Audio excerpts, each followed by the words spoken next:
Alright, so this is going to be a quick summary of my findings for a potentially faster version of horse skip that is not as risky as the other fast version we found.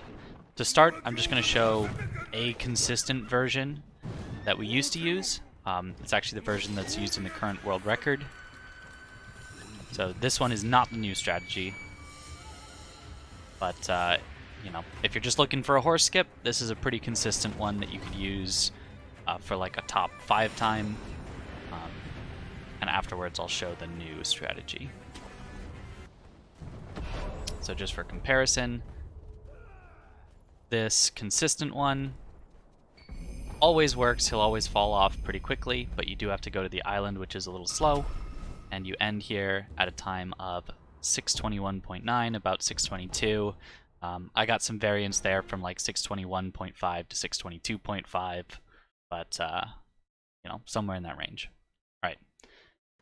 Now for the other method. First, I'll show what happens when everything goes right.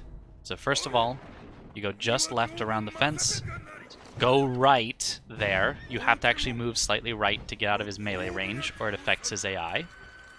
When you get up here, notice he doesn't destroy the tower in the background. Then here, he does destroy the tower in the background. That lets you know you've got it. And especially if you hear Onikage charge, that lets you know everything has went well. And when you make it up here, time of 6:15.6. About 6 or so, maybe even up to 7 seconds faster. I'm going to go back and show that one more time to point out all the important stuff. So, first, the actual run path, it's just left to the gate, and then it's running to the right to make sure you don't get hit by him, or don't get in melee range of him. Second, listen for him destroying the tower in the background. So right here. No sound of him destroying the tower. Next, up here, listen for it again. And you hear it right there. He destroys the tower. That lets you know that you've got the best RNG. From here, stay as far left as you can while still making the grapple. If you want to be extra safe, you can also kind of slow down, spend a little extra time before you do the grapple. But you just want to make sure that you're staying in range of Gyoubu for as long as possible so that his AI still keeps chasing you. If you run out of his range too quickly, he will stop chasing you, just like forget that you exist, and he won't fall off. And again, if you see Onikage charge, that's an excellent sign, means he's going to fall off. Even if you don't see it, he still can fall off, but you're really hoping to see it. Alright, so that's the perfect version. If you're happy with that, if you're going for world record, maybe you only want the perfect version, but let me show you kind of the backups if things don't quite get so lucky. So here, we're going to take the same path.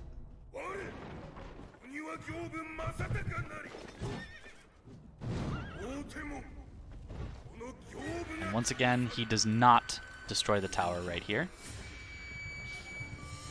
But he also doesn't destroy it right here.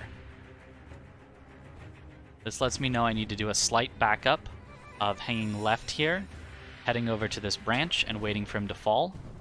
I jump out and grapple back just to try to get him to fall a little bit faster.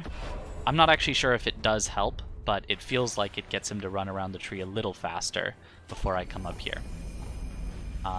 To play it safe, you can also just hang on the branch back here.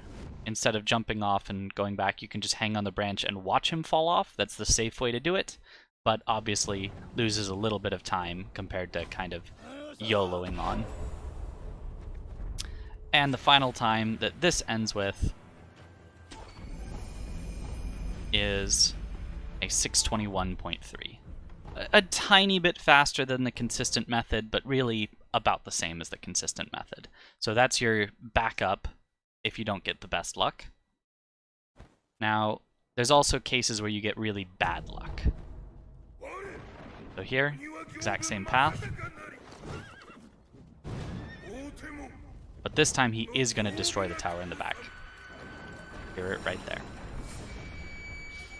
That lets me know I'm going to need to hang left here and actually go onto the island, just like the consistent method did. But now I'm even going to have to spend more time on the island over here, baiting him to run off the edge. Wait here until you see him commit. So see right there, I waited until I saw him commit to the slide. Here, he commits to the slide. That lets me know I can go. If you go too early before he commits to something, he can change his mind and just do another loop around instead, losing you even more time.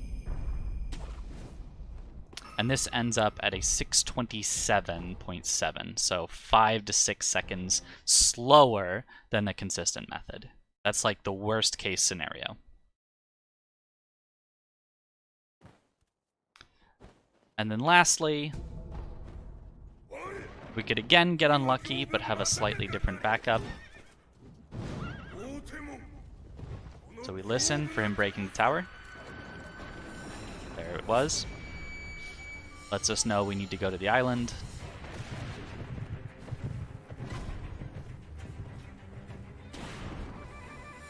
I go stand in the same place, but this time he commits a little earlier to a slide right there and is going to charge at me.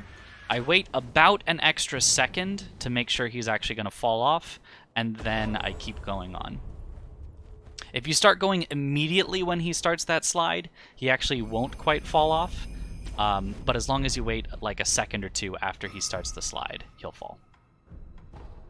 And so there it is. There's the 4 different RNG outcomes you can get and how to deal with each.